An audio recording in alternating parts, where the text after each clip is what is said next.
Morning everyone. Today we study chapter number 27, the part fourth part Punjab economy का chapter number 27 का हम करने जा रहे हैं आज। इससे पहले हमने स्मॉल स्केल इंडस्ट्रीज जो थी पंजाब की उसके बारे में पढ़ी थी, वो कितने टाइप्स की और कौन कौन से शहर में पाई जाती हैं इसके बारे में पढ़ा था। आज हम पढ़ेंगे कि पंजाब विच ਜਿਹੜੇ ਮੱਧਮ ਤੇ ਵੱਡੇ ਉਦਯੋਗ ਹਨ ਉਹ ਕਿਹੜੇ-ਕਿਹੜੇ ਹਨ ਤੇ ਕਿਹੜੇ-ਕਿਹੜੇ ਸ਼ਹਿਰਾਂ ਵਿੱਚ ਪਾਏ ਜਾਂਦੇ ਹਨ।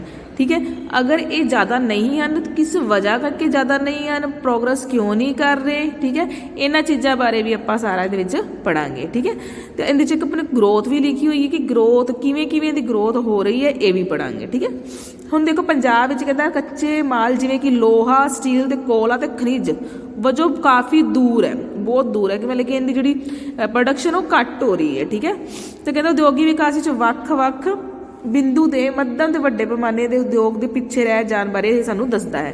फर्स्ट ऑफ ऑल तुहानू ये पता होना चाहिए कि वड्डे ते मध्यम उद्योग वाले तुहानू दस्सिया सी मैं, मध्यम उद्योग वाले 5 करोड़ टू 10 करोड़ तक जो कि इन्वेस्टमेंट लगती है कैपिटल।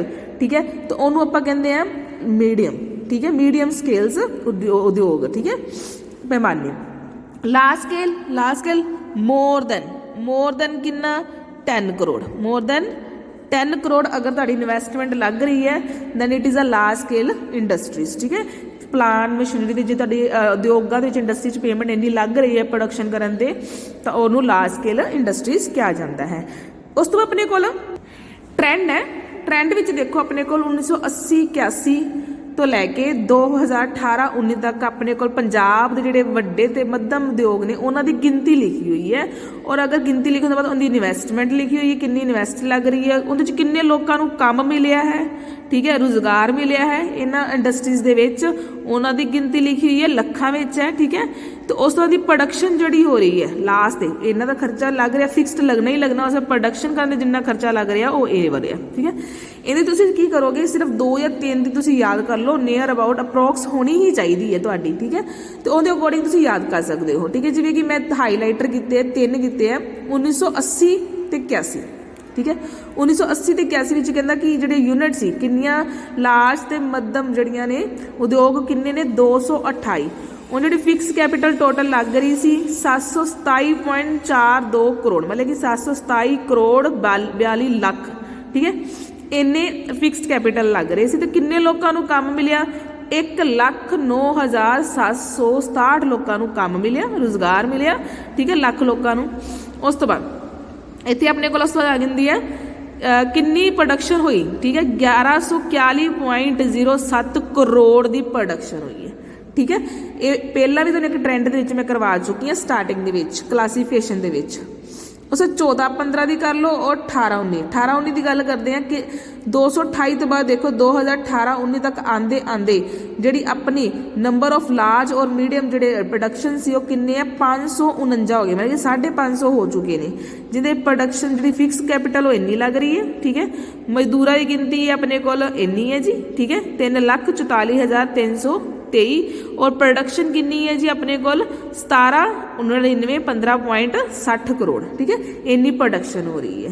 ठीक है, इनके बेसिस से अपने को देखो 3-4 जो डाटा तुहानूं मैं पढ़ाए ने 1980-81 के लिखे हुए हैं। ठीक है, उस 14-15 का लिखा है। इस तरह 2-3 डाटे को एक्सप्लेन कर दिता गया है। तुसीं भी जो भी कोई भी ट्रेंड बनाते हो नीचे उनकी थ्योरी 2 या 3 कोई भी ईयर्स में जरूर एक्सप्लेन करो, सिर्फ इदा ही लिख के नहीं छड्ड देना चाहिए कभी भी, फिर ट्रेंड के पूरे नंबर नहीं मिलते। ठीक है जी, ये कित्थों उठाया है, ये तरीका भी दस्सिया है।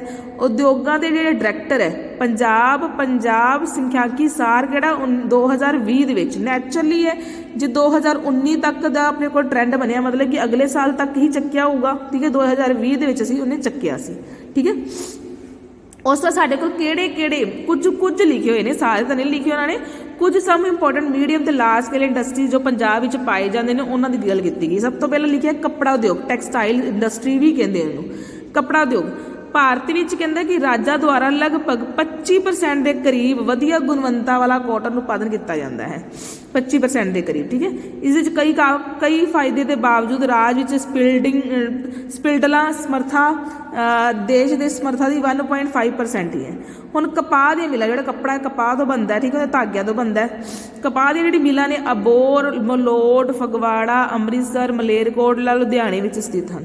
ਪੰਜਾਬ ਵਿੱਚ ਕੱਪੜਾ ਮਿਲਾਂ ਦੁਆਰਾ ਲਗਭਗ 97 ਮਿਲੀਅਨ ਕਿਲੋਗ੍ਰਾਮ ਧਾਗਾ ਅਤੇ 36.5 ਮਿਲੀਅਨ ਲੀਟਰ ਕੱਪੜੇ ਦਾ ਉਤਪਾਦਨ ਵੀ ਕੀਤਾ ਜਾਂਦਾ ਹੈ। ਪਰ ਕੇਵਲ ਕਹਿੰਦਾ ਸਿਰਫ 43% ਕਪਾਹ ਧਾਗਾ ਹੀ ਸਾਨੂੰ ਸਿਰਫ ਪੰਜਾਬ ਵਿੱਚ ਉਤਪਾਦਨ ਕੀਤਾ ਜਾਂਦਾ ਹੈ, ਠੀਕ ਹੈ। ਇਹਦੇ ਜਿਹੜੇ ਲੋਕਾਂ ਨੂੰ ਸਿੱਧੇ ਜਾਂ ਅਸਿੱਧੇ ਤੌਰ ਤੇ ਕਹਿੰਦਾ ਰੁਜ਼ਗਾਰ ਸਿਰਫ 2 ਮਿਲੀਅਨ ਲੋਕਾਂ ਨੂੰ ਹੀ ਮਿਲਿਆ ਹੈ। ਸਿਰਫ ਤਰੀਕੇ ਸੇ ਕਾਫੀ ਹੈ 2 ਮਿਲੀਅਨ, ਠੀਕ ਹੈ, ਕਰੋੜ ਤੋਂ ਵੀ ਉੱਪਰ ਚਲਾ ਗਿਆ, ਇੰਨੇ ਲੋਕਾਂ ਨੂੰ ਕੰਮ ਮਿਲਿਆ ਹੋਇਆ ਹੈ ਇਸ ਕੱਪੜਾ ਟੈਕਸਟਾਈਲ ਦੇ ਵਿੱਚ, ਠੀਕ ਹੈ।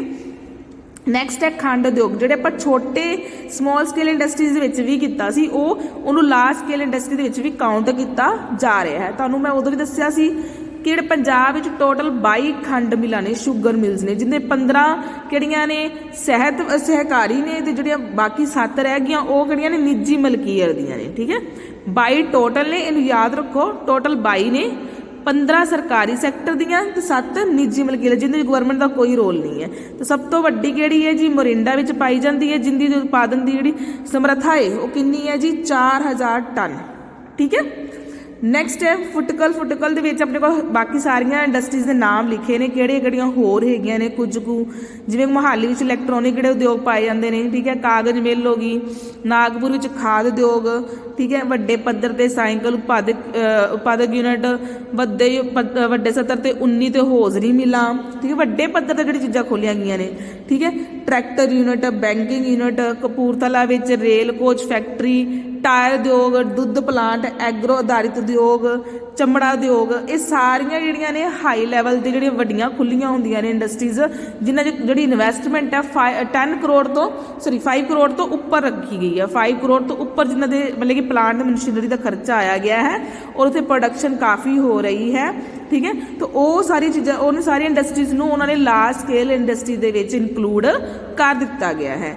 ਨੈਕਸਟ ਹੈ ਕਿ ਜਿਹੜੀਆਂ ਇਹ ਵਾਲੀਆਂ ਇੰਡਸਟਰੀਜ਼ ਹੈ, ਜਿਵੇਂ ਕਿ ਕਾਟਨ ਟੈਕਸਟਾਈਲ, ਬਾਈਸਾਈਕਲ, ਖਾਦ, ਠੀਕ ਹੈ, ਸਾਰੀਆਂ ਜਿਹੜੀਆਂ ਇੰਡਸਟਰੀਜ਼ ਹੈ ਕਿਹੜੇ ਸ਼ਹਿਰਾਂ ਦੇ ਵਿੱਚ ਪਾਈਆਂ ਜਾ ਰਹੀਆਂ ਨੇ, ਠੀਕ ਹੈ। ਜਿਵੇਂ ਕਿ ਸੂਤੀ ਕੱਪੜਾ ਅੰਮ੍ਰਿਤਸਰ, ਲੁਧਿਆਣਾ, ਫਗਵਾੜਾ, ਅਬੋਹਰ, ਮਲੋਟ, ਇੱਥੇ ਪਾਈਆਂ ਜਾਂਦੀਆਂ। ਸਾਈਕਲ ਵਾਲੀ, ਠੀਕ ਹੈ, ਲੁਧਿਆਣਾ, ਰਾਜਪੁਰ, ਤੇ ਇੱਧਰਲੀ ਸਾਈਡ ਤੇ ਸ਼ਹਿਰਾਂ ਦੇ ਨਾਂ ਲਿਖੇ ਪੰਜਾਬ ਦੇ ਕਿਹੜੇ ਸ਼ਹਿਰਾਂ ਦੇ ਵਿੱਚ ਇਹ ਕਿਹੜੀਆਂ ਪਾਈਆਂ ਜਾਂਦੀਆਂ। ਜੁੱਤੀਆਂ ਦੇ, ਠੀਕ ਹੈ, ਸੰਗਰੂਰ, ਕਪੂਰਥਲਾ, ਜਲੰਧਰ, ਰੇਲਵੇ ਕੋਚ ਕਪੂਰਥਲਾ। ਇਹ ਤੁਸੀਂ ਆਪਦੀ ਜਸਟ ਨੌਲੇਜ ਲਈ ਰੀਡ ਕਰ ਸਕਦੇ ਹੋ, ਠੀਕ ਹੈ।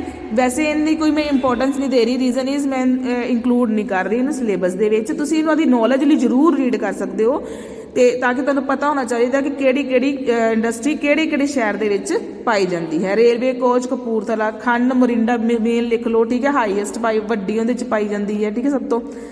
ਉਸ ਤੋਂ ਬਾਅਦ ਨੈਕਸਟ ਆਪਣੇ ਕੋਲ ਟੌਪਿਕ ਹੈ, ਜਿਵੇਂ ਆਉਂਦਾ ਕਿੱਦਾਂ ਸਮੋਲ ਸਕੇਲ ਇੰਡਸਟਰੀਜ਼ ਆ, ਉਵੇਂ ਹੀ ਪੰਜਾਬ ਵੱਡੇ ਤੇ ਮੱਧਮ ਉਦਯੋਗਾਂ ਦੀ ਧੀਮੀ ਵਿਕਾਸ ਦੇ ਕਾਰਨ ਕੀ ਨੇ? ਕੀ ਕਾਰਨ ਹੈ ਕਿ ਇਹਦੀ ਜਿਹੜੀ ਵਿਕਾਸ ਬਹੁਤ ਸਲੋ ਹੈ compare to small scale industries, ਠੀਕ ਹੈ ਜੀ। ਕਿਉਂ ਇੰਨਾ ਸਲੋ ਹੈ ਇਹਦਾ ਜਿਹੜਾ ਗਰੋਥ, ਇਹਦੇ ਬਾਰੇ ਪੜਾਂਗੇ, ਠੀਕ ਹੈ। ਨੈਕਸਟ ਟੌਪਿਕ ਹੈ ਪੰਜਾਬ ਵਿੱਚ ਆਪਣੇ ਕੋਲ ਮੱਧਮ ਤੇ ਵੱਡੇ ਉਦਯੋਗ ਦੀ ਜਿਹੜੀ ਧੀਮੀ ਵਿਕਾਸ ਦੇ ਕਾਰਨ ਹੈ ਉਹ ਬੋਲਾਂਗੇ। First is lake of the minerals, ਖਣਿਜ ਪਦਾਰਥਾਂ ਦੀ ਕਮੀ, ਮਤਲਬ ਕਿ ਖਣਿਜ ਪਦਾਰਥਾਂ ਦੇ ਘਾਟ, ਜਿਹੜੇ ਮਿਨਰਲਸ ਨੇ, ਕੱਚੇ ਮਾਲਸ ਨੇ, ਉਹਨਾਂ ਜਿਹੜੀ ਕਾਫੀ ਸਾਰੀ ਪ੍ਰੋਬਲਮਸ ਆ ਰਹੀਆਂ ਨੇ ਉਹਨਾਂ ਮਤਲਬ ਕਿ ਐਕਸਪੋਰਟ ਇੰਪੋਰਟ ਦੇ ਵਿੱਚ, ਕਿ ਸਾਨੂੰ ਆਯਾਤ ਪ੍ਰੋਪਰ ਨਹੀਂ ਮਿਲਦਾ, ਠੀਕ ਹੈ। ਬਾਹਰੋਂ ਆਪਾਂ ਮੰਗਵਾਉਣੇ ਮਹਿੰਗੇ ਪੈ ਜਾਂਦੇ ਨੇ ਜਾਂ ਆਪਾਂ ਨੂੰ ਮਿਲਦੇ ਨਹੀਂ ਪ੍ਰੋਪਰਲੀ, ਠੀਕ ਹੈ। ਇਹ ਕਾਫੀ ਸਾਰੇ ਕਾਰਨ ਜਿਹੜੇ ਦੂਜੇ ਦੇਸ਼ਾਂ ਦੇ ਆਯਾਤ ਨਹੀਂ ਕੀਤੇ ਜਾ ਸਕਦੇ, ਅਗਰ ਕਰਦੇ ਵੀ ਹੈ ਤਾਂ ਬਹੁਤ ਹਾਈ ਕੋਸਟ ਤੇ ਆਪਾਂ ਨੂੰ ਮਿਲਣਗੇ, ਠੀਕ ਹੈ, ਔਰ ਉਹਨਾਂ ਦੇ ਖਤਮ ਹੋਣ ਦਾ ਵੀ ਡਰ ਰਹਿੰਦਾ, ਠੀਕ ਹੈ। ਇਹਨਾਂ ਕਰਕੇ ਜਿਹੜਾ ਸਾਡਾ ਖਣਿਜ ਪਦਾਰਥਾਂ ਦੀ ਕਮੀ ਕਰਕੇ ਜਿਹੜਾ ਸਾਡਾ ਵੱਡਾ ਸੱਤਰ ਉਹ ਪਿੱਛੇ ਜਾ ਰਿਹਾ, ਪ੍ਰੋਪਰ ਨਹੀਂ ਹੋ ਪਾ ਰਿਹਾ, ਠੀਕ ਹੈ।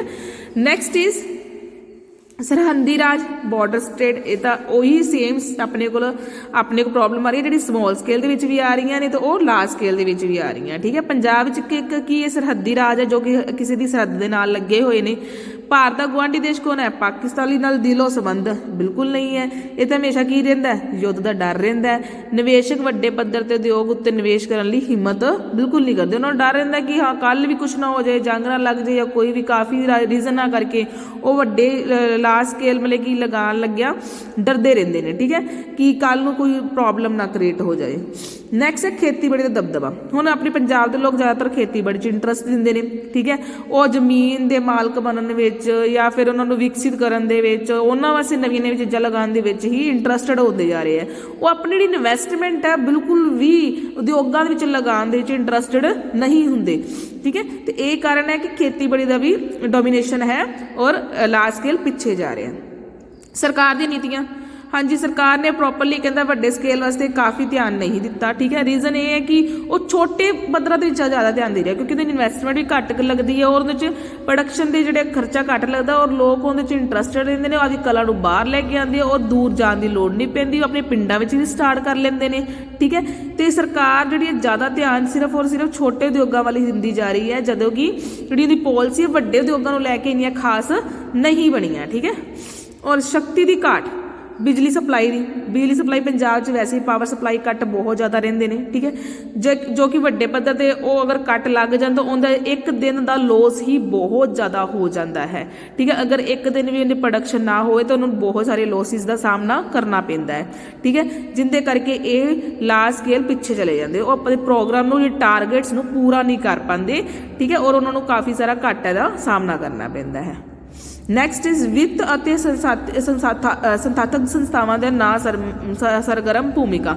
ਕਹਿੰਦਾ ਕਿ ਜਿਹੜੀਆਂ ਵਿੱਤੀ ਸਹਾਇਤਾ ਹੈ, ਠੀਕ ਹੈ ਜਾਂ ਉਹਦੇ ਨਾਲ ਰਿਲੇਟਡ ਜਿਹੜੇ ਬੈਂਕ ਸਹੂਲਤਾਂ ਨੇ ਉਹ ਲਾਰਜ ਸਕੇਲ ਵਾਸਤੇ ਮਤਲਬ ਕਿ ਪ੍ਰੋਪਰ ਇਹਨੇ ਕਦਮ ਨਹੀਂ ਚੱਕ ਰਹੀ ਗਵਰਨਮੈਂਟ। ਠੀਕ ਹੈ ਜੇ ਚੱਕ ਵੀ ਰਹੀ ਹੈ ਤਾਂ ਛੋਟੇ ਪੱਧਰ ਦੇ ਲੈਵਲ ਤੇ। ਠੀਕ ਹੈ ਤੇ ਕਹਿੰਦਾ ਕਿ 70 ਦੇ ਮੱਧ ਵਿੱਚ ਕਹਿੰਦਾ ਪੰਜਾਬ ਰਾਜ ਉਦਯੋਗਿਕ ਵੀ ਪੰਜਾਬ ਵਿੱਚ ਵਿੱਤ ਕਾਰਪੋਰੇਸ਼ਨ ਦੇ ਛੋਟੇ ਪੰਜਾਬ ਦੇ ਛੋਟੇ ਉਦਯੋਗ ਦੇ ਨਿਰਯਾਤ ਕਾਰਪੋਰੇਸ਼ਨ 'ਚ ਵੱਡੇ ਪੱਧਰ ਦੇ ਉਦਯੋਗ ਵਿਕਾਸ ਵਿੱਚ ਵੀ ਮਹੱਤਵ ਭੂਮਿਕਾ ਨਹੀਂ ਨਿਭਾ ਰਹੇ। ਕਿ ਜਿਹੜੇ ਕਹਿੰਦਾ ਕਿ ਜਿਹੜੇ ਉਹਨੂੰ ਪ੍ਰੋਡਕਟ ਦੇ ਵੀ ਰਹੇ ਨੇ, ਸਹੂਲਤਾਂ ਦੇ ਵੀ ਰਹੇ ਨੇ, ਛੋਟੇ ਪੱਧਰ ਨੂੰ ਦਿੱਤੀਆਂ ਜਾ ਰਹੀਆਂ, ਜਦੋਂ ਕਿ ਵੱਡੇ ਪੱਧਰ ਦੇ ਵਿਕਾਸ 'ਚ ਕੋਈ ਭੂਮਿਕਾ ਨਹੀਂ ਨਿਭਾ ਰਹੇ, ਸਿਰਫ ਔਰ ਸਿਰਫ ਛੋਟੇ ਉਦਯੋਗਾਂ ਨੂੰ ਹੀ ਦਿੰਦੇ ਜਾ ਰਹੇ ਨੇ। ਠੀਕ ਹੈ ਹੁਣ ਨੈਕਸਟ ਜਿਹੜੀਆਂ ਇਹ ਪ੍ਰੋਬਲਮਸ 6 ਬਣ ਗਈਆਂ ਨੇ ਜਿਹੜੇ ਪ੍ਰੋਡਕਸ਼ਨ ਨੂੰ ਗਰੋਥ ਕਰਨ ਵਿੱਚ ਡਿਫਿਕਲਟੀ ਪੈਦਾ ਕਰ ਰਹੀਆਂ ਨੇ, ਉਹ ਅੱਗੇ ਉਹਨਾਂ ਨੂੰ ਕਿਵੇਂ ਚੇਂਜ ਕੀਤਾ ਜਾਏਗਾ। ਗਵਰਨਮੈਂਟ ਨੇ ਉਹਦੇ ਰਿਲੇਟਡ ਕੀ ਸਟੈਪ ਚੱਕੇ ਨੇ ਕਿ ਉਹਦੇ 'ਚ ਇੰਪਰੂਵਮੈਂਟ ਹੋ ਸਕਣ ਤਾਂ ਕਿ ਸਾਡਾ ਜਿਹੜਾ ਲਾਰਜ ਸਕੇਲ ਇੰਡਸਟਰੀਜ਼ ਹੈ, ਜਿਹੜਾ ਸਾਡਾ ਇੰਡਸਟਰੀਅਲ ਡਿਵੈਲਪਮੈਂਟ ਲਾਰਜ ਔਰ ਸ਼ਾਰਟ ਦੋਨੋਂ ਵੀ ਕਹਿ ਸਕਦੇ ਹਾਂ। ਠੀਕ ਹੈ ਕਿ ਉਹਦੇ 'ਚ ਕੀ ਹੈ ਸਹੀ ਤਰ੍ਹਾਂ ਸਹੀ ਆਪਣੀ ਪਲੇਟਫਾਰਮ 'ਤੇ ਆਵੇ ਔਰ ਪੁਸ਼ ਮਿਲੇ ਉਹਨੂੰ। ਠੀਕ ਹੈ ਔਰ ਨੈਕਸਟ ਇਹਦੇ ਪੁਆਇੰਟ ਕਿਹੜੇ ਨੇ ਜਿਹੜੇ ਗਵਰਨਮੈਂਟ ਨੇ ਚੱਕੇ। First point is agro base industries. ਠੀਕ ਹੈ ਜੀ ਐਗਰੋ ਆਧਾਰਿਤ ਉਦਯੋਗ ਕਿਹੜੇ ਹਨ। ਕਹਿੰਦਾ ਕਿ ਪੰਜਾਬ ਵਿੱਚ ਮੁੱਖ ਰੂਪ ਵਿੱਚ ਐਗਰੋ ਆਧਾਰਿਤ ਅਰਥ ਵਿਵਸਥਾ ਹੈ। ਠੀਕ ਹੈ ਐਗਰੋ ਐਗਰੀਕਲਚਰ ਨਾਲ ਰਿਲੇਟਡ ਅੱਜ ਵੱਡੀ ਗਿਣਤੀ ਵਿੱਚ ਕਹਿੰਦਾ ਖੇਤੀਬਾੜੀ ਉਤਪਾਦ ਦੂਜੇ ਰਾਜਾਂ ਤੋਂ ਵਿੱਚ ਨਿਰਯਾਤ ਵੀ ਕੀਤੇ ਜਾਂਦੇ ਨੇ। ਕਿ ਖੇਤੀਬਾੜੀ ਜਿਹੜੀ ਪ੍ਰੋਡਕਸ਼ਨ ਹੁੰਦੀ ਆਪਾਂ ਦੂਜੇ ਸ਼ਹਿਰਾਂ ਦੇ ਵਿੱਚ ਭੇਜਦੇ ਵੀ, ਦੂਜੇ ਰਾਜਾਂ ਦੇ ਵਿੱਚ ਵੀ ਭੇਜਦੇ, ਦੂਜੇ ਸਟੇਟਸ ਦੇ ਵਿੱਚ ਵੀ ਭੇਜਦੇ ਹਾਂ। ਬਣੇ ਉਤਪਾਦ ਰਾਜ ਵਿੱਚ ਵਾਪਸ ਵੀ ਲਿਆਏ ਜਾਂਦੇ ਨੇ ਤੇ ਉੱਥੋਂ ਦੇ ਬਣੇ ਹੋਏ ਆਪਾਂ ਵਾਪਸ ਵੀ ਲਿਆਉਂਦੇ ਹਾਂ। ਠੀਕ ਹੈ ਖੇਤੀਬਾੜੀ ਵਿੱਚ ਵਿਭਿੰਨਤਾ ਨੂੰ ਉਤਸ਼ਾਹਿਤ ਕਰਨ ਲਈ ਉਦਯੋਗਿਕ ਵਿਕਾਸ ਦਾ ਮਾਹੌਲ ਬਣਾਉਣ ਲਈ ਰਾਜ ਸਰਕਾਰਾਂ ਦੁਆਰਾ ਛੋਟੇ ਤੇ ਵੱਡੇ ਤੇ ਮੱਧ ਪੱਧਰ ਦੇ ਉਦਯੋਗਿਕ ਯੂਨਿਟਾਂ ਨੂੰ ਵੀ ਉਤਸ਼ਾਹਿਤ ਕੀਤਾ ਗਿਆ ਕਿ ਤੁਸੀਂ ਛੋਟੇ ਵੱਡੇ ਤੇ ਮੱਧਮ ਪੱਧਰ ਦੇ ਸਾਰੇ ਉਦਯੋਗਿਕ ਯੂਨਿਟਾਂ ਨੂੰ ਵੀ ਉੱਧਰੋਂ ਲਿਆ ਸਕਦੇ ਹੋ। ਅਗਰ ਤੁਸੀਂ ਇੱਧਰ ਨੂੰ ਨਿਰਯਾਤ ਕਰ ਸਕਦੇ ਹੋ ਤਾਂ ਆਯਾਤ ਵੀ ਕਰਨ ਦੀ ਸਾਨੂੰ ਛੂਟ ਹੋਣੀ ਚਾਹੀਦੀ ਹੈ। ਉਹਦੇ 'ਤੇ ਕਾਫੀ ਸਾਰੀ ਉਹਨੂੰ ਛੂਟ ਪ੍ਰਭਾਵਿਤ ਕਰ ਦਿੱਤੀ ਹੈ ਸਰਕਾਰ ਨੇ। ਠੀਕ ਹੈ ਨੈਕਸਟ ਇਜ਼ ਇਲੈਕਟ੍ਰੋਨਿਕ ਉਦਯੋਗਿਕ ਦੀ ਤਰੱਕੀ, ਜਿਹਦੀ ਪਾਵਰ ਸਪਲਾਈ ਦੀ ਕਾਫੀ ਸਾਰੀ ਪ੍ਰੋਬਲਮਸ ਆ ਰਹੀ ਸੀ। ਠੀਕ ਹੈ ਉਹਦੀ ਗੱਲ ਕੀਤੀ, ਪ੍ਰਮੋਸ਼ਨ ਕੀਤੀ ਹੈ। ਇਲੈਕਟ੍ਰੋਨਿਕ ਉਦਯੋਗ ਜ਼ਿਆਦਾਤਰ ਕਹਿੰਦਾ ਕਿ ਵੱਡੀ ਤਕਨੀਕ ਵਾਲੇ ਖੇਤਰਾਂ ਵਿੱਚ ਸਰਕਾਰ ਦੀ ਪਹਿਲ ਦੇਣ ਦੇ ਹੀ ਬਣੀ ਰਹੇਗੀ। ਤਕਨੀਕ ਦਾ ਵਧੇਰੇ ਚੰਗੀ ਤਰ੍ਹਾਂ ਤੋਂ ਇਸਤੇਮਾਲ ਕਰਨ ਲਈ ਕੋਸ਼ਿਸ਼ ਕੀਤੀ ਜਾਣੀ ਚਾਹੀਦੀ ਹੈ। ਰਾਜ ਸਰਕਾਰ ਨੂੰ ਪਹਿਲਾਂ ਹੀ ਉਦਯੋਗਿਕ ਐਸੇਟਸ ਐਲਟੋਪ ਮਤਲਬ ਕਿ ਇਲੈਕਟ੍ਰੋਨਿਕ ਯੂਨਿਟ ਆਫ ਮੁਹਾਲੀ ਵਿਕਸਿਤ ਕੀਤਾ ਹੋਇਆ ਹੈ। ਪਰ ਉਦਮੀਆਂ ਨੂੰ ਟ੍ਰੇਨਿੰਗ ਮੁਹੱਈਆ ਕਰਵਾਉਣ ਵਾਸਤੇ ਕਹਿੰਦਾ ਸੀਡੈਟ ਮਤਲਬ ਕਿ centre for electronic development of testing Mohali ਵਿੱਚ ਬਣਾਇਆ ਗਿਆ ਹੈ। ਰਾਜ ਸਰਕਾਰ ਨੇ ਇਲੈਕਟ੍ਰੋਨਿਕ ਉਦਯੋਗਾਂ ਨੂੰ ਇੱਕ ਵਿਸ਼ੇਸ਼ ਸਹੂਲਤਾਂ ਦਾ ਪੈਕੇਜ ਵੀ ਦੇਣਾ ਮਿੱਥਿਆ ਹੈ। ਇੱਕ ਪੈਕੇਜ ਬੇਸਿਸ ਤੇ ਉਹਨਾਂ ਨੂੰ ਮਤਲਬ ਲਿਮਿਟ ਬੇਸਿਸ ਤੇ ਉਹਨਾਂ ਨੂੰ ਹੁਣ ਪਾਵਰ ਸਪਲਾਈ ਵੀ ਦੇਣੀ ਸ਼ੁਰੂ ਕਰਤੀ, ਇੱਕ ਪ੍ਰਮੋਸ਼ਨ ਕੀਤੀ ਹੈ। ਠੀਕ ਹੈ ਨੈਕਸਟ ਇਜ਼ ਵੱਡੇ ਪੱਧਰ ਤੇ ਉਦਯੋਗਾਂ ਦੀ ਤਰੱਕੀ ਵੀ ਕਰਨੀ। ਛੋਟੇ ਪੱਧਰ ਤੇ ਕਹਿੰਦਾ ਖੇਤਰ ਦੁਆਰਾ ਪੰਜਾਬ ਦੇ ਉਦਯੋਗਿਕ ਦ੍ਰਿਸ਼ਾਂ ਦਾ ਵਿੱਚ ਦਬਦਬਾ ਰਿਹਾ, ਕਿਉਂਕਿ ਛੋਟੇ ਪੱਧਰ ਤੇ ਹੀ ਗਵਰਨਮੈਂਟ ਜ਼ਿਆਦਾ ਸਕੋਪ ਦੇ ਰਹੀ ਸੀ, ਜ਼ਿਆਦਾ ਇੰਟਰਸਟ ਵੀ ਦਿਖਾ ਰਹੀ ਸੀ, ਉਹ ਦਬਦਬਾ ਜਿਹਾ ਬਣ ਗਿਆ ਸੀ, ਜਿਹਦੇ ਕਰਕੇ ਲਾਰਜ ਸਕੇਲ ਇੰਡਸਟਰੀ ਨੂੰ ਕੋਈ ਪਹਿਲ ਨਹੀਂ ਦੇ ਰਿਹਾ ਸੀ। ਹਾਲਾਂਕਿ ਵੱਡੇ ਉਦਯੋਗਾਂ ਨੂੰ ਸਥਿਰ ਰੱਖਣ ਲਈ, ਰੁਜ਼ਗਾਰ ਵਧਾਉਣ ਲਈ ਵੱਡੇ ਉਦਯੋਗਾਂ ਨੂੰ ਆਕਰਸ਼ਿਤ ਕਰਨਾ ਵੀ ਜ਼ਰੂਰੀ ਸੀ। ਠੀਕ ਹੈ, ਪੰਜਾਬ ਵਿੱਚ ਬਹੁਤ ਸਾਰੇ ਤੱਤ ਹਨ ਜੋ ਕਿ ਉਦਯੋਗੀਕਰਨ ਵਿੱਚ ਅਨੁਕੂਲ ਹਨ। ਇਸ ਲਈ ਬਿਜਲੀ ਵਧੀਆ ਯੋਗ ਮਾਨਵੀ ਸਾਧਨ, ਰੇਲਵੇ, ਸੜਕ ਦਾ ਨੈਟਵਰਕ, ਸਹਿਜ ਬੁਨਿਆਦੀ ਢਾਂਚੇ ਦਾ ਵਿਕਾਸ, ਇਹ ਸਾਰੀਆਂ ਸਹਿਤ ਜਿਹੜੇ ਸੰਭਾਵ ਸਹੂਲਤਾਂ ਹਨ। ਰਾਜ ਸਰਕਾਰ ਇਹ ਸਾਰੀਆਂ ਸਹੂਲਤਾਂ ਵੱਡੇ ਉਦਯੋਗ ਦੇ ਰਹੀ ਹੈ ਤਾਂ ਕਿ ਉਹ ਸਾਰੇ ਪਲਾਂਟ ਪੰਜਾਬ ਵਿੱਚ ਲਗਾਉਣ 'ਚ, ਜਿਸ ਨਾਲ ਹੋਰ ਵਿਕਾਸ ਹੋਣ। ਕਿ ਸਾਰੀਆਂ ਚੀਜ਼ਾਂ, ਠੀਕ ਹੈ, ਰੇਲਵੇ ਟਰੈਕ, ਸੜਕ ਦਾ ਟਰੈਕ, ਸਾਰੀਆਂ ਚੀਜ਼ਾਂ ਪ੍ਰੋਵਾਈਡ ਕਰਵਾ ਰਹੀ ਹੈ ਤਾਂ ਕਿ ਕਿਸੇ ਨੂੰ ਵੀ ਵੱਡੇ ਪੈਮਾਨੇ ਦੇ ਜਿਹੜੇ ਉਦਯੋਗ ਖੋਲ੍ਹਣ 'ਚ ਕੋਈ ਡਿਫੀਕਲਟੀ ਨਾ ਹੋਵੇ, ਤਾਂ ਉਹਦੇ 'ਚ ਵੀ ਪ੍ਰੋਗਰੈਸ ਹੋਵੇ। ਨੈਕਸਟ ਇਸ ਚੱਕਬੰਦੀ ਅਤੇ ਮੌਜੂਦਾ ਉਦਯੋਗਾਂ ਦਾ ਵਿਕਾਸ। ਕਹਿੰਦਾ ਕਿ ਨਵੇਂ ਨਿਵੇਸ਼ ਨੂੰ ਆਕਰਸ਼ਿਤ ਕਰਨ ਤੋਂ ਪਹਿਲਾਂ ਰਾਜ ਪਹਿਲੇ ਚੱਲਦੇ ਉਦਯੋਗਾਂ ਦੀ ਚੱਕਬੰਦੀ ਤੇ ਵਿਕਾਸ ਵੱਲ ਧਿਆਨ ਦੇ ਰਿਹਾ ਹੈ। ਪਹਿਲਾਂ ਤੋਂ ਜਿਹੜੇ ਚੱਲ ਰਹੇ ਉਹਨਾਂ ਵੱਲ ਜੇ ਅਗਰ ਧਿਆਨ ਦਿੱਤਾ ਜਾਵੇਗਾ, ਅਗਰ ਉਹ ਸਹੀ ਚੱਲਣ ਲੱਗ ਜਾਣਗੇ ਤਾਂ ਉਹਨਾਂ ਨੂੰ ਵੇਖ ਕੇ ਨਵੇਂ ਵੀ ਚੱਲਣਗੇ। ਠੀਕ ਹੈ, ਤੇ ਮੌਜੂਦਾ ਉਦਯੋਗਾਂ ਦੀ ਸਹਾਇਤਾ ਲਈ ਰਾਜ ਸਰਕਾਰ ਨੇ ਬਹੁਤ ਸਾਰੇ ਖੋਜ ਤੇ ਵਿਕਾਸ ਕੇਂਦਰ ਸਥਾਪਿਤ ਵੀ ਕੀਤੇ ਹਨ। ਨੈਕਸਟ ਹੈ ਵਿਦੇਸ਼ੀ ਪੂੰਜੀ ਨਿਵੇਸ਼ ਦੀ ਤਰੱਕੀ, ਫੋਰਨ ਇਨਵੈਸਟਮੈਂਟ ਵੀ ਚਾਹੀਦੀ ਹੈ। ਠੀਕ ਹੈ, ਤਾਂ ਕਹਿੰਦਾ ਕਿ ਇਹਦੀ ਪ੍ਰਮੋਸ਼ਨ ਕੀਤੀ ਹੈ। ਰਾਜ ਸਰਕਾਰ ਵਿਦੇਸ਼ੀ ਨਿਵੇਸ਼ ਨੂੰ ਆਕਰਸ਼ਿਤ ਕਰ ਰਹੀ ਹੈ, ਵਧੀਆ ਤਰੀਕਾ ਨੂੰ ਲਿਆਉਣ ਲਈ ਸਹਿਯੋਗ ਕਰ ਰਹੀ ਹੈ ਤਾਂ ਕਿ ਵਿਦੇਸ਼ੀ ਬਾਜ਼ਾਰ ਵਿੱਚ ਮੁਕਾਬਲਾ ਕੀਤਾ ਜਾ ਸਕੇ, ਕਿਉਂਕਿ ਉੱਥੋਂ ਦੇ ਲੋਕ ਵੀ ਇੱਥੇ ਆ ਕੇ ਇਨਵੈਸਟਮੈਂਟ ਕਰਨ ਤਾਂ ਕਿ ਉਹਦਾ ਵੀ ਕੰਪੀਟੀਸ਼ਨ ਦੂਸਰੇ ਦੇਸ਼ ਦੇ ਵਿੱਚ ਵੀ ਹੋਵੇ। ਇਸ ਨਾਲ ਘਰੇਲੂ ਉਦਯੋਗਾਂ ਨੂੰ ਵੀ ਸਹਾਇਤਾ ਮਿਲੇਗੀ ਅਤੇ ਉਹ ਆਪਣੀ ਤਕਨੀਕਾਂ ਨੂੰ ਵਿਕਸਿਤ ਕਰ ਸਕਣਗੇ ਅਤੇ ਨਿਰਯਾਤ ਵੀ ਵਧਾ ਸਕਣਗੇ। ਵਿਦੇਸ਼ੀ ਨਿਵੇਸ਼ ਮੂਲ ਆਕਰਸ਼ਿਤ ਕਰਨ ਲਈ ਪੰਜਾਬ ਸਰਕਾਰ ਨਿਰਯਾਤਕ ਦੋਸਤਾਨਾ ਪ੍ਰਬੰਧਕ ਕੇਂਦਰ ਮੁਹੱਈਆ ਵੀ ਕਰਾ ਰਹੀ ਹੈ ਤਾਂ ਕਿ ਜਿਹੜੇ ਲੋਕ ਹੈ, ਅਗਰ ਇੱਥੇ ਇਹਨੂੰ ਕੰਪੀਟੀਸ਼ਨ ਨਹੀਂ ਮਿਲ ਰਿਹਾ, ਅਗਰ ਇੱਥੇ ਇਹਦੀ ਸਹੀ ਰੇਟ ਨਹੀਂ ਮਿਲ ਰਿਹਾ, ਤਾਂ ਵਿਦੇਸ਼ੀ ਇਨਵੈਸਟਮੈਂਟ ਅਗਰ ਇੱਥੇ ਹੋਵੇਗੀ ਤਾਂ ਉਹ ਲੋਕ ਉੱਥੇ ਵੀ ਨਿਰਯਾਤ ਕਰਨਗੇ ਔਰ ਉਹਦਾ ਸਹੀ ਰੇਟ ਆਪਾਂ ਨੂੰ ਬਾਹਰੋਂ ਵੀ ਮਿਲ ਜਾਵੇਗਾ। ਨੈਕਸਟ ਇਜ਼ ਪ੍ਰਵਾਸੀਆਂ ਦੁਆਰਾ ਕੀਤੇ ਗਏ ਨਿਵੇਸ਼ ਵਿੱਚ ਵਾਧਾ। ਠੀਕ ਹੈ, ਜਿਹੜੀਆਂ NRI ਲੋਕ ਹੁੰਦੇ ਨੇ ਉਹਨਾਂ ਦੀ ਪ੍ਰਮੋਸ਼ਨ ਕੀਤੀ ਗਈ। ਦੇਸ਼ ਵਿੱਚ ਬਹੁਤ ਸਾਰੇ ਪ੍ਰਵਾਸੀ ਵਿੱਚੋਂ ਬਹੁਤ ਲੋਕ ਪੰਜਾਬ ਦੇ ਹੀ ਹਨ, NRI ਹੀ ਨਹੀਂ ਹਨ। ਠੀਕ ਹੈ, ਜਿਨ੍ਹਾਂ ਨੇ ਰਾਜ ਦੇ ਨਿਵੇਸ਼ ਦਿਲਚਸਪੀ ਦਿਖਾਈ ਹੈ, ਉਹ ਨਿਵੇਸ਼ ਨੂੰ ਉਤਸ਼ਾਹਿਤ ਕਰਨ ਲਈ ਇਸ ਦੇ ਅੰਦਰ ਕੁਝ ਖਾਸ ਸਹੂਲਤਾਂ ਵੀ ਦਿੱਤੀਆਂ ਹਨ। ਪਹਿਲਾਂ ਜਿਵੇਂ ਮੁਹਾਲੀ ਵਿੱਚ ਸਰਵ ਪ੍ਰਵਾਸੀ ਉਦਮੀਆਂ ਲਈ ਫੋਕਲ ਪੁਆਇੰਟ ਦੀ ਸਥਾਪਨਾ ਕੀਤੀ ਹੈ। ਸੈਕਿੰਡ ਹੈ ਫੋਕਲ ਪੁਆਇੰਟ ਦੇ ਉਦਯੋਗਿਕ ਅਸਟੇਟ ਦੇ ਸਾਰੇ ਪਲਾਟਾਂ ਦੀ ਅਲਟੀਮੇਟ ਦੀ ਰਿਜ਼ਰਵੇਸ਼ਨ ਕਰਵਾਈ ਹੈ। ਰਾਜ ਦੇ ਉਦਯੋਗੀ ਵਿਕਾਸ ਅਤੇ ਦੂਜੀ ਵਿਕਾਸ ਕਾਰਪੋਰੇਸ਼ਨ ਦੁਆਰਾ ਪ੍ਰਵਾਸੀ ਉਦਮੀਆਂ ਨੂੰ ਪਹਿਲਾਂ ਜਦੋਂ ਵੀ ਕੋਈ ਜੁਆਇੰਟ ਵੈਂਚਰ ਦਾ ਠੇਕਾ ਪੱਕਾ ਕੀਤਾ ਜਾਵੇਗਾ, ਮਤਲਬ ਕਿ ਪ੍ਰਵਾਸੀ ਉਦਮੀਆਂ ਨੂੰ ਪਹਿਲ ਦਿੱਤੀ ਗਈ ਹੈ। ਠੀਕ ਹੈ, ਕੋਈ ਵੀ ਰਾਜ ਦੇ ਉਦਯੋਗੀ ਵਿਕਾਸ ਤੁਸੀਂ ਖੋਲ੍ਹਣਾ ਹੈ ਤੇ ਉਹਨਾਂ ਨੂੰ ਪਹਿਲੇ ਨੰਬਰ ਤੇ ਲਿਆਂਦਾ ਗਿਆ। ਠੀਕ ਹੈ, ਨੈਕਸਟ ਹੈ ਡਾਇਰੈਕਟਰ ਆਫ ਉਦਯੋਗ, ਇੱਕ ਖਾਸ ਸੈੱਲ ਉਦਯੋਗਿਕ ਮਾਹਰ ਦਾ ਨਿਰਮਾਣ ਕੀਤਾ ਜੋ ਕਿ ਇੱਕ ਇਕੱਲੀ ਖਿੜਕੀ ਦੀ ਸਹੂਲਤ ਦਿੰਦਾ ਹੈ। ਪ੍ਰਵਾਸ ਤੋਂ ਆਉਂਦੇ ਹੋਏ, ਮਤਲਬ ਦੂਸਰੇ ਦੇਸ਼ਾਂ ਤੋਂ ਆਉਂਦੇ ਹੋਏ ਸਾਰੇ ਤਰ੍ਹਾਂ ਦੇ ਨਿਵੇਸ਼ ਪ੍ਰਸਤਾਵ ਨੂੰ ਸਮੇਂ ਰਹਿੰਦੇ ਪੂਰਾ ਕਰਨ ਦਾ ਵੀ ਪੱਕਾ ਕੀਤਾ ਹੈ ਕਿ ਇੰਨੇ ਟਾਈਮ ਦੇ ਵਿੱਚ ਤੁਸੀਂ ਇਹਨੂੰ ਕੰਪਲੀਟ ਵੀ ਕਰ ਸਕਦੇ ਹੋ। ਜਿਹੜੇ ਮਤਲਬ ਕਿ ਪੂਰੇ ਇੰਡਸਟਰੀਅਲ ਲਈ ਐਕਸਪਰਟ ਨੇ, ਠੀਕ ਹੈ, ਉਹਨਾਂ ਨੂੰ ਖਾਸ ਮਤਲਬ ਕਿ ਅਥਾਰਟੀ ਦਿੱਤੀ ਗਈ ਤੇ ਤਾਂ ਕਿ ਉਹਨੂੰ ਹਰ ਤਰ੍ਹਾਂ ਦਾ ਕੰਮ ਕਰਨ ਲਈ ਅਥਾਰਟੀਜ਼ ਦਿੱਤੀਆਂ ਜਾ ਸਕਣ। ਨੈਕਸਟ ਹੈ ਲਾਸਟ ਪੁਆਇੰਟ ਹੈ ਆਪਣਾ 7th, ਕੁਟੀਰ ਅਤੇ ਪੇਂਡੂ ਉਦਯੋਗ ਦੇ ਵਿੱਚ ਕੀ ਪ੍ਰਮੋਸ਼ਨ ਕੀਤੀ ਗਈ ਹੈ। ਛੋਟੇ ਪੱਧਰ ਦੇ ਰੁਜ਼ਗਾਰ ਦੇ ਅਵਸਰ ਪੈਦਾ ਕਰਨ ਲਈ ਪੇਂਡੂ ਯੁਵਕਾਂ ਦੇ ਅੰਦਰ ਚਾਹੇ ਇਕੱਲੇ ਜਾਂ ਛੋਟੇ ਸਹਿਕਾਰੀ ਸਮਿਤੀਆਂ ਦੁਆਰਾ ਆਪਣੇ ਖੇਤਰ ਵਿੱਚ ਉਦਯੋਗਿਕ ਕੰਮ ਕਰਨ ਲਈ ਉਤਸ਼ਾਹਿਤ ਕਰਨ ਲਈ ਕਾਫੀ ਸਾਰੇ ਕਦਮ ਉਠਾਏ ਹਨ, ਜੋ ਇਸ ਤਰ੍ਹਾਂ ਹਨ। ਉਹ ਖੇਤਰ ਜਿੱਥੇ ਕਿ ਕਲਾਕਾਰ ਤੇ ਪੇਂਡੂ ਉਦਯੋਗ ਦੇ ਵਿਕਾਸ ਦਾ ਖੇਤਰ ਸਕੋਪ ਹੈ, ਉਹ ਲੱਭਿਆ ਜਾਂਦਾ ਹੈ ਪਹਿਲੇ ਨੰਬਰ ਤੇ। ਕੇਵਲ ਗ੍ਰਾਮੀਣ ਉਦਯੋਗਾਂ ਲਈ ਫੋਕਲ ਪੁਆਇੰਟ ਵਿਕਸਿਤ ਕੀਤੇ ਨੇ, ਮਤਲਬ ਕਿ ਜਿਹੜੇ ਪਿੰਡਾਂ ਦੇ ਲੋਕਾਂ ਦੇ ਵਿੱਚ ਕਲਾ ਹੈ, ਉਹ ਕੰਮ ਕਰਨਾ ਚਾਹੁੰਦੇ ਨੇ ਪਰ ਉਹਨਾਂ ਕੋਲ ਇਨਵੈਸਟਮੈਂਟ ਨਹੀਂ ਹੈ, ਉਹਨਾਂ ਉੱਤੇ ਸਕੋਪ ਬਣਾਇਆ, ਉਹਨਾਂ ਅਨਲਿਸਟਡ ਕੀਤਾ ਔਰ ਉਹਨਾਂ ਵਾਸਤੇ ਇੱਕ ਵਧੀਆ ਇਹ ਪ੍ਰਮੋਸ਼ਨ ਵੀ ਕੀਤੀ ਗਈ ਹੈ ਤੇ ਉਹਨਾਂ ਨੂੰ ਸਹੂਲਤਾਂ ਵੀ ਦਿੱਤੀਆਂ ਜਾਂਦੀਆਂ ਨੇ। ਕਿਵੇਂ ਕਿ ਸਹੂਲਤਾਂ ਸਥਾਪਨਾ ਕਰਨ ਲਈ ਕਹਿੰਦਾ ਕਿ ਅਸੀਂ ਖਾਸ ਸਹੂਲਤਾਂ ਦਿੱਤੀਆਂ ਜਾਂਦੀਆਂ ਹਨ। ਸਹੂਲਤਾਂ ਪੰਜਾਬ ਖਾਦੀ ਦੇ ਗ੍ਰਾਮੀਣ ਉਦਯੋਗ ਬੋਰਡ ਦੀ ਸਹਾਇਤਾ ਨਾਲ ਦਿੱਤੀਆਂ ਨੇ। ਖਾਦੀ ਤੇ ਗ੍ਰਾਮੀਣ ਮੈਂ ਤੁਹਾਨੂੰ ਪਹਿਲਾਂ ਹੀ ਦੱਸ ਚੁੱਕੀ ਹਾਂ, KVIB ਦੀ ਪੋਲਿਸੀ ਦੇ ਤਹਿਤ, ਠੀਕ ਹੈ, ਉਹਦੇ ਅਕੋਰਡਿੰਗ ਹੀ ਇਹਨਾਂ ਨੂੰ ਸਹੂਲਤਾਂ ਵੀ ਦਿੱਤੀਆਂ ਜਾਂਦੀਆਂ ਹਨ। ਠੀਕ ਹੈ, ਗ੍ਰਾਮੀਣ ਉਦਯੋਗਾਂ ਨੂੰ ਬਾਜ਼ਾਰੀਕਰਨ ਦੀ ਸਹੂਲਤਾਂ ਦੇਣ ਲਈ ਸ਼ਹਿਰੀ ਇਲਾਕਿਆਂ ਦੀ ਪ੍ਰਦਰਸ਼ਨ ਅਤੇ ਰਾਸ਼ਟਰੀ ਅੰਤਰਰਾਸ਼ਟਰੀ ਮੇਲੇ ਦਾ ਪ੍ਰਬੰਧ ਕੀਤਾ ਗਿਆ ਕਿ ਨੈਸ਼ਨਲ ਔਰ ਇੰਟਰਨੈਸ਼ਨਲ ਮੇਲਿਆਂ ਵਿੱਚ ਪ੍ਰਬੰਧ ਕੀਤੇ ਗਏ ਨੇ ਕਿ ਇਹ ਆਪਣਾ ਕੰਪੀਟੀਸ਼ਨ ਅਗਰ ਕਰਨਾ ਚਾਹੁੰਦੇ ਨੇ ਉਹ ਮੇਲਿਆਂ ਵਿੱਚ ਆ ਕੇ ਉਹਨਾਂ ਦੀ ਐਡਵਰਟਾਈਜ਼ਮੈਂਟ ਕਰਨ, ਆਪਣਾ ਸਮਾਨ ਲੈ ਕੇ ਆਉਣ ਤੇ ਆਪਣੀ ਮਸ਼ਹੂਰੀ ਕਰ ਲੈਣ। ਠੀਕ ਹੈ, ਉਹਨਾਂ ਨੂੰ ਕਿਤੇ ਹੋਰ ਨਾ ਜਾਣਾ ਪਵੇ ਔਰ ਐਵੇਂ ਦੇ ਮੇਲੇ ਵੀ ਲਗਾਏ ਜਾਂਦੇ ਹਨ। ਠੀਕ ਹੈ, ਪੰਜਾਬ ਵਿੱਚ ਗ੍ਰਾਮੀਣ ਕਲਾਕਾਰਾਂ ਅਤੇ ਉਦਮੀਆਂ ਨੂੰ ਸਿਖਲਾਈ ਦੇਣ ਵਾਸਤੇ ਕਹਿੰਦਾ ਕਿ ਵੱਧ ਅਨੁਸ਼ਾਸਨੀ ਸਿਖਲਾਈ ਕੇਂਦਰਾਂ ਦੀ ਸਥਾਪਨਾ ਵੀ ਕੀਤੀ ਗਈ। ਮਤਲਬ ਕਿ ਅਗਰ ਲੋਕ ਕੰਮ ਕਰਨਾ ਚਾਹੁੰਦੇ ਨੇ, ਉਹਨਾਂ 'ਚ ਉਦਮ ਹੈਗਾ ਏ, ਠੀਕ ਹੈ, ਉਹਨਾਂ 'ਚ ਕਲਾ ਹੈਗੀ, ਤਾਂ ਉਹਨਾਂ ਨੂੰ ਸਿਖਲਾਈ ਦੇਣ ਵਾਸਤੇ ਵੀ ਕੇਂਦਰ ਸਟਾਰਟ ਕੀਤੇ ਗਏ, ਸੈਂਟਰ ਸਟਾਰਟ ਕੀਤੇ ਗਏ, ਤਾਂ ਕਿ ਉਹ ਬਾਹਰ ਆ ਕੇ ਪਹਿਲਾਂ ਤਾਂ ਸਿੱਖਣ, ਫਿਰ ਬਾਅਦ 'ਚ ਇਹਨਾਂ ਦੀ ਹੈਲਪ ਬਣਨ ਔਰ ਉਹਨਾਂ ਪ੍ਰੋਡਕਸ਼ਨ ਦੇ ਵਿੱਚ ਮਤਲਬ ਕਿ ਛੋਟੇ ਪੈਮਾਨੇ ਦੇ ਵਿੱਚ ਕੰਮ ਕਰ ਸਕਣ। ਠੀਕ ਹੈ, ਤੇ ਇਹ ਹੋ ਗਿਆ ਆਪਣੇ ਕੋਲ ਕਿ ਗਵਰਨਮੈਂਟ ਨੇ ਕਿਹੜੇ ਕਿਹੜੇ ਸਟੈਪ ਚੱਕੇ ਨੇ ਛੋਟੇ, ਕੁਟੀਰ, ਵੱਡੇ ਤੇ ਮੱਧਮ ਉਦਯੋਗਾਂ ਦੀ ਪ੍ਰਮੋਸ਼ਨ ਲਈ, ਅੱਗੇ ਕਰਨ ਲਈ। ਠੀਕ ਹੈ, ਇਹਦੇ ਨਾਲ ਆਪਣਾ ਚੈਪਟਰ ਕੀ ਹੁੰਦਾ ਹੈ, ਓਵਰ ਹੁੰਦਾ ਹੈ। Thank you and have